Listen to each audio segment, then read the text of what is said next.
हाय बच्चों, कैसे हो आप सब। मैं आपकी साइंस टीचर ज्योति सिंह। आज हम लोग पढ़ेंगे चैप्टर स्ट्रक्चर ऑफ एटम के बारे में।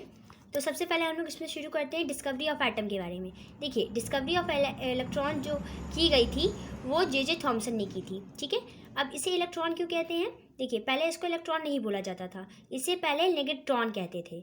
और इलेक्ट्रॉन वर्ड तब शुरू हुआ जब ये मालूम चला कि इलेक्ट्रॉन के फ्लो होने की वजह से करंट मूवमेंट होता है और करंट के फ्लो करने की वजह से इलेक्ट्रिसिटी जनरेट होती है। इस वजह से इसका नाम क्या रखा गया? इलेक्ट्रॉन रखा गया। ठीक है, लेकिन पहले इसको क्या बोलते थे? निगेट्रॉन बोलते थे।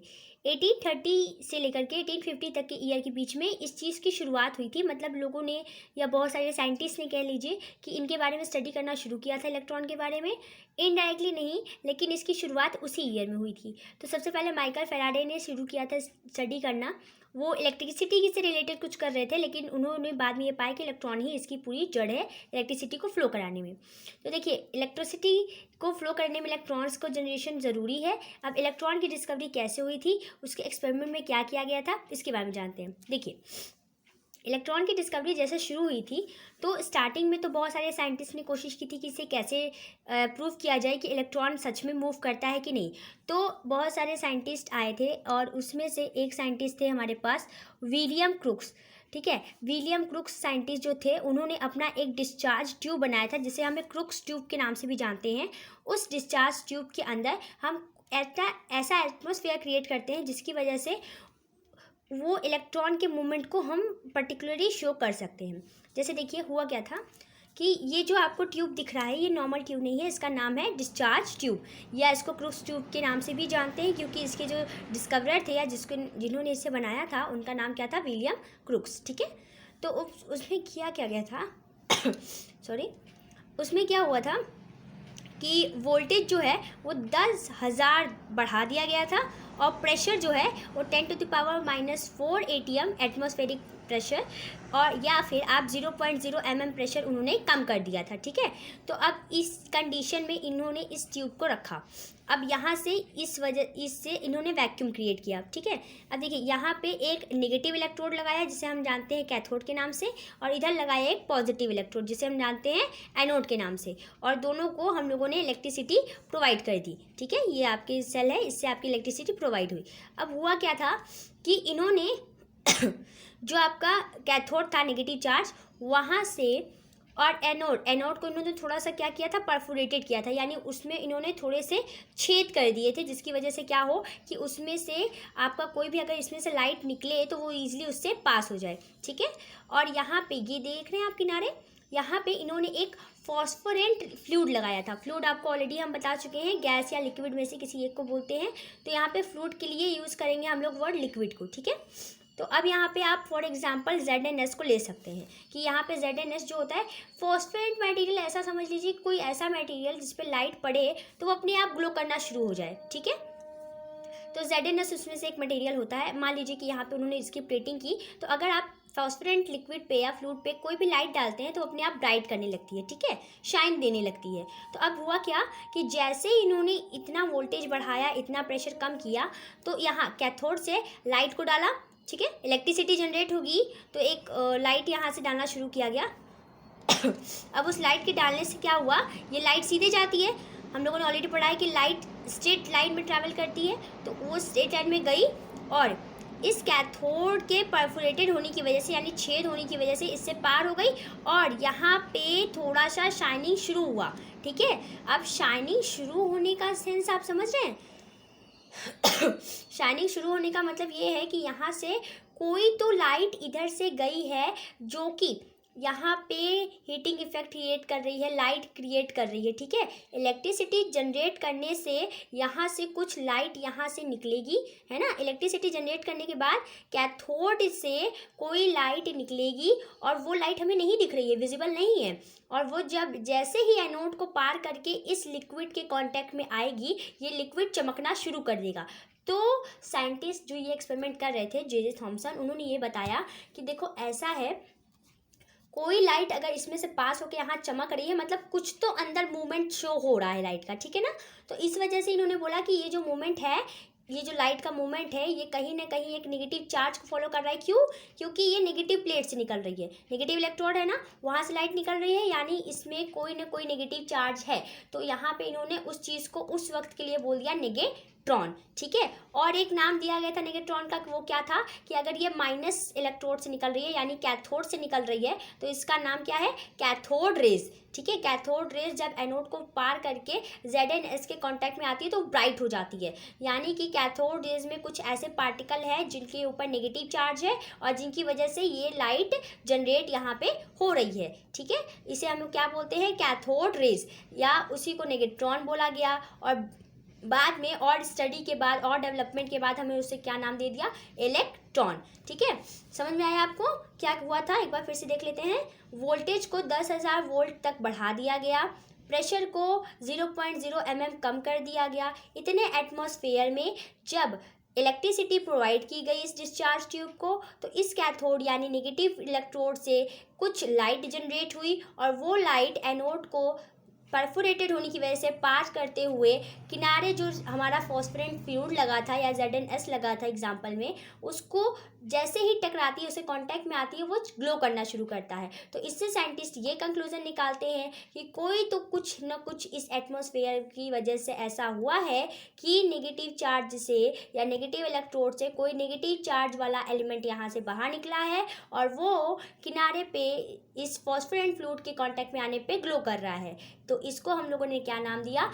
कैथोड रेज, क्योंकि ये कैथोड से निकल रही है। नेगेट्रॉन नाम दिया क्योंकि उस पर नेगेटिव चार्ज है इस इलेक्ट्रोड के चार्ज होने की वजह से, और बाद में उसी को हम लोगों ने इलेक्ट्रॉन नाम दे दिया। समझ में आया आप सबको? चलिए अब इसकी प्रॉपर्टीज़ पढ़ते हैं। देखिए प्रॉपर्टीज़ क्या क्या है। प्रॉपर्टीज़ ये है कि इन्होंने बोला कि अगर इसी डिस्चार्ज ट्यूब के अंदर आप कोई व्हील लगाते हैं, व्हील समझ रहे हैं ना, फिरंगी आप समझ लीजिए, फिरंगी लगाते हैं, तो ये इलेक्ट्रोड से जो आपके लाइट्स निकल रहे हैं वो लाइट इस फिरंगी को पूरा रोटेट कर देगी। क्या कर देगी? रोटेट कर देगी। इस लाइट का इतना यहाँ पे कह सकते हैं कि प्रेशर लगेगा उसके ऊपर, तो इस फिरंगी को पूरा रोटेट कर देगी। ठीक है, और अगर आप लोगों ने देखा होगा कि जैसे लाइट ट्रांसफ़र होती है कहीं भी, तो वो कुछ टाइम तक ट्रांसफ़र होने के बाद वहाँ पे हीटिंग इफेक्ट जनरेट करती है। ठीक है, वो हीटिंग इफेक्ट जनरेट करती है तो उसकी वजह से वहाँ पे ऑटोमेटिक थोड़ा सा हीट जनरेट होने लगता है। तो ये भी पाया गया कि किनारे जहाँ पे शाइन मिल रहा था वहाँ पे थोड़ा सा हीट भी जनरेट हुआ था। ठीक है, और एक चीज़, ये बीच में जब वैक्यूम क्रिएट किया गया या आप कोई नोबल गैस का यूज़ करते हैं तो उस नोबल गैस को या किसी H2 गैस मान लीजिए हमने यूज़ किया है यहाँ पे, H2 गैस को उन्होंने आयनाइज कर दिया। ठीक है, आयनाइज कर दिया यानी कि अगर इसके अंदर कोई गैस यूज़ होती है तो अपने आप टूट करके आयन बन जाती है। ठीक है, आप सबको आयन ऑलरेडी बताया गया है आयन क्या होता है। अब एक और चीज़ कि ये जो एनोड था वो ऑलरेडी परफोरेटेड बनाया गया था, मतलब उसमें क्या था, पहले से ही थोड़े बहुत छेद किए गए थे क्योंकि उन्हें ये लग रहा था कि कुछ न कुछ तो पास होगा, लेकिन जितना उन्होंने किया था उससे और ज़्यादा पेनिट्रेट कर दिया उसने। ठीक है, इस लाइट ने और उसमें छेद कर दिया और उसको पेनिट्रेट कर दिया, यानी क्या शो किया? Penetrating effect. ठीक है, तो हमने क्या क्या प्रॉपर्टीज़ पढ़ी। पहला, ये लाइट सीधे ट्रैवल करती है। ठीक है, लाइट हमेशा सीधे ट्रैवल करती है, इसको हम लोग कैथोड रेज के नाम से जानते हैं। अगर बीच में कोई व्हील लगाई जाए तो ये व्हील को रोटेट कर देगी। ठीक है, अगर इसके अंदर कोई गैस भरा है तो उस गैस को वो आयनाइज कर देगी, हैं। तो और इसमें क्या है, मैकेनिकल इफेक्ट भी जनरेट होता है। ठीक है, तो ये सारे इस इलेक्ट्रॉन की प्रॉपर्टीज़ थी। और अगर आप क्या करते हैं, पॉजिटिव प्लेट को यानी कि जो पॉजिटिव इलेक्ट्रोड है उसको आप इसकी जगह पे यहाँ पे ना लगा करके यहाँ लगा देते हैं तो सारे के सारे electrons that means cathode rays कहाँ गिरेंगे? यहीं पे। अगर आप यहाँ पे ऊपर लगाते हैं तो वो कहाँ जाएंगे? ऊपर के साइड जाएंगे। ठीक है, यानी कि अपोजिट अट्रैक्ट्स, नेगेटिव कहाँ जाएगा? पॉजिटिव प्लेट के पास, चाहे आप कहीं भी उसका अरेंजमेंट कीजिए। समझ गए? चलिए डिस्कवरी ऑफ इलेक्ट्रॉन के बारे में इतनी चीज़ें पढ़नी थी। अब पढ़ेंगे डिस्कवरी ऑफ प्रोटॉन। ठीक है, देखिए डिस्कवरी ऑफ प्रोटॉन जो था वो रदरफोर्ड ने किया था, लेकिन रदरफोर्ड एक साइंटिस्ट थे, उनके असिस्टेंट थे ई गोल्डस्टीन, उन्होंने ये एक्सपेरिमेंट पूरा परफॉर्म किया था। देखिए दो तरीके का काम होता है, एक हार्ड वर्क और एक स्मार्ट वर्क। कम से कम इलेक्ट्रॉन की डिस्कवरी करने के पीछे बहुत लोगों ने बहुत टाइम दिया था, लेकिन प्रोटॉन की डिस्कवरी करने के लिए कुछ थोड़ा सा दिमाग लगाया गया और बहुत ईजी तरीके से हो गया, आपको समझ में भी आएगा। देखिए अभी हम लोगों ने क्या पढ़ा था यहाँ पे नेगेटिव इलेक्ट्रोड लगाया गया था जिसको नाम दिया गया था कैथोड, और यहाँ पे पॉजिटिव इलेक्ट्रोड लगाया गया था जिसका नाम क्या दिया गया था हम लोगों ने, एनोड। अब बोला ये गया था कि यहाँ से जब इलेक्ट्रिसिटी आप प्रोवाइड कराएंगे तो यहाँ से लाइट जाएगी और वो उसको थोड़ा सा पास होते ही यहाँ किनारे जो हम लोगों ने फ्लूइड लगाया है उसको कांटेक्ट में आते ही वो उसको शाइनिंग बना देगी। तो हम लोगों को ये पता चल गया था कि इसके बीच में कुछ तो रेज ऐसी हैं जिसकी वजह से ये चीज़ हो रही है, ये यहाँ पे चमक आ रही है। ठीक है, अब इसी में ई गोल्डस्टीन ने ये बोला कि देखिए ऐसा है कि अगर पॉजिटिव प्लेट को अगर हम चेंज कर दें नेगेटिव प्लेट के साथ और नेगेटिव प्लेट को चेंज कर दें पॉजिटिव प्लेट के साथ, यानी पूरा एक्सपेरिमेंट उल्टा कर दे सिर्फ प्लेट को एक्सचेंज करके ना। अभी क्या किया था, नेगेटिव प्लेट से डाला था, अब क्या करेंगे, पॉजिटिव प्लेट से हम लोग लाइट को प्रोड्यूस कराएंगे, यानी हम पॉजिटिव प्लेट पे इलेक्ट्रिसिटी जनरेट करना शुरू करेंगे। ठीक है, पॉजिटिव प्लेट से इलेक्ट्रिसिटी जनरेट होगी। ठीक है, तो पॉजिटिव प्लेट से इलेक्ट्रिसिटी जनरेट होगी और यहाँ से जब लाइट निकलेगी, तो ये तो पता नहीं था कि लाइट निकलेगी, लेकिन ऐसा हुआ, यहाँ से भी लाइट निकली। ठीक है, लाइट निकली और यहाँ पे कैथोड को परफोरेटेड बनाया गया था यहाँ पे भी, और वहाँ पे परफोरेटेड होने की वजह से वो उसको पास जैसे ही करती है फिर एक शाइनिंग मिलती है। तो अब यहाँ पे ये बोल दिया गया कि जैसे नेगेटिव चार्जेस निकलते हैं लाइट के थ्रू, वैसे ही क्या निकलेंगे, पॉजिटिव चार्जेस भी निकलेंगे। और इस पॉजिटिव चार्जेस के नाम को क्या दिया गया, प्रोटॉन नाम दिया गया। और क्या बोल सकते हैं, एनोड रेज बोल सकते हैं, क्योंकि ये एनोड इलेक्ट्रोड से निकल रही है ना। इसको प्रोटॉन बोला गया और एनोड रेज बोला गया। समझ रहे हैं, जो एक्सपेरिमेंट इलेक्ट्रॉन के लिए किया गया था सेम वही एक्सपेरिमेंट रिपीट किया गया, बस इलेक्ट्रोड को एक्सचेंज कर दिया गया। प्रेशर उतना ही रखेंगे, वोल्टेज उतना ही रखेंगे, 1000, यहाँ पे 10,000 रहेगा 10,000 वोल्टेज का वोल्टेज दिया गया और 0.01 mm प्रेशर कम कर दिया गया। वोल्टेज को बढ़ाया गया है बच्चों और प्रेशर को कम किया गया है। और सेम एटमॉस्फेयर लिया गया, डिस्चार्ज ट्यूब लिया गया और 1886 में ई गोल्डस्टीन ने ये एक्सपेरिमेंट परफॉर्म किया। बस एक्सचेंज कर दिया इलेक्ट्रोड को, बाकी सारी चीज़ें सेम हुई।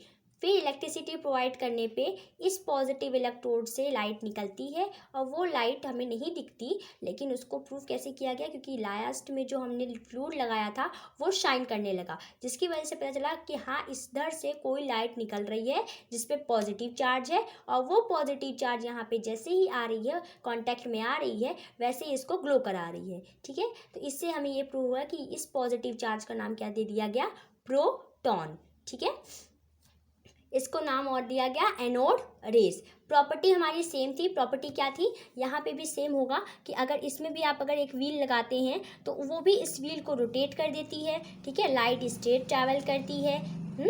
सारी चीज़ें जो भी आपने इलेक्ट्रॉन की प्रॉपर्टीज में पढ़ी हैं, सेम प्रॉपर्टीज़ यहाँ पे भी आपको दिखेंगी। ठीक है,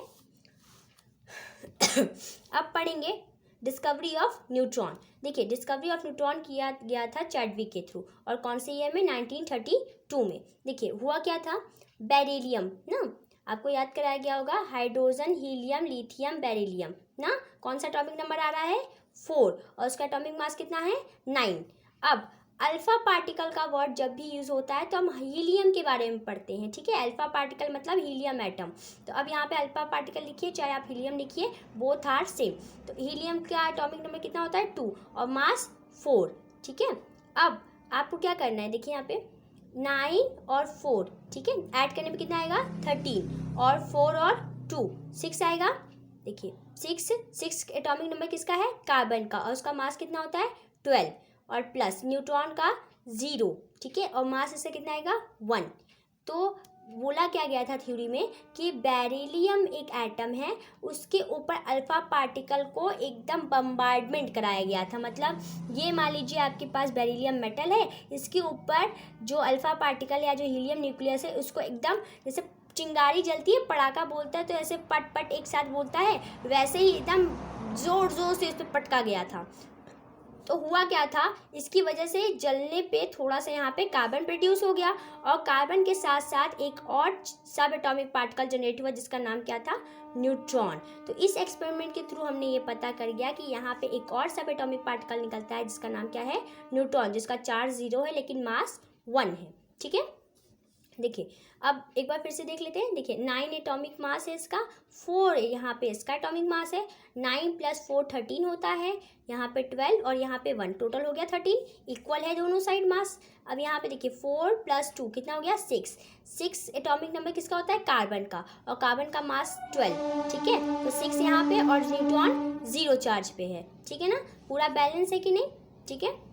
तो हुआ क्या, बेरिलियम एटम के ऊपर हीलियम के अल्फा पार्टिकल्स को जोर जोर से पटका गया, जिसकी वजह से वहाँ थोड़ा सा कार्बन जनरेट हुआ और न्यूट्रॉन जनरेट हुआ। तो अब यहाँ पे हमें तीसरे सब एटॉमिक पार्टिकल के बारे में मालूम चला जिसका नाम न्यूट्रॉन था, ठीक है।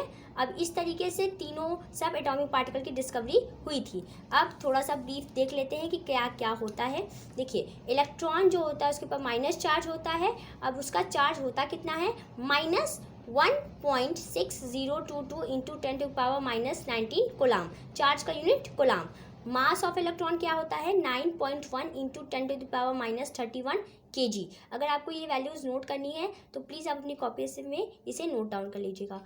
इसकी पोजीशन कहाँ होती है, देखिए बीच में न्यूक्लियस होता है, न्यूक्लियस के किनारे किनारे जो एटॉमिक पार्टिकल्स के आपके सब सेल्स बने होते हैं उसमें ये एटॉमिक पार्टिकल घूमता है, सब एटॉमिक पार्टिकल जिसका नाम क्या है, इलेक्ट्रॉन, आउटसाइड द न्यूक्लियस।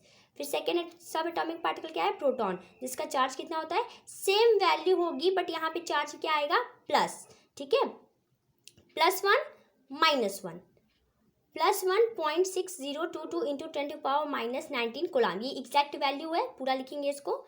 और मास कितना होता है, 1.672 इंटू 10⁻27 kg, और इसका पोजीशन क्या होता है, इनसाइड द न्यूक्लियस, न्यूक्लियस के अंदर ये पाया जाता है, ठीक है।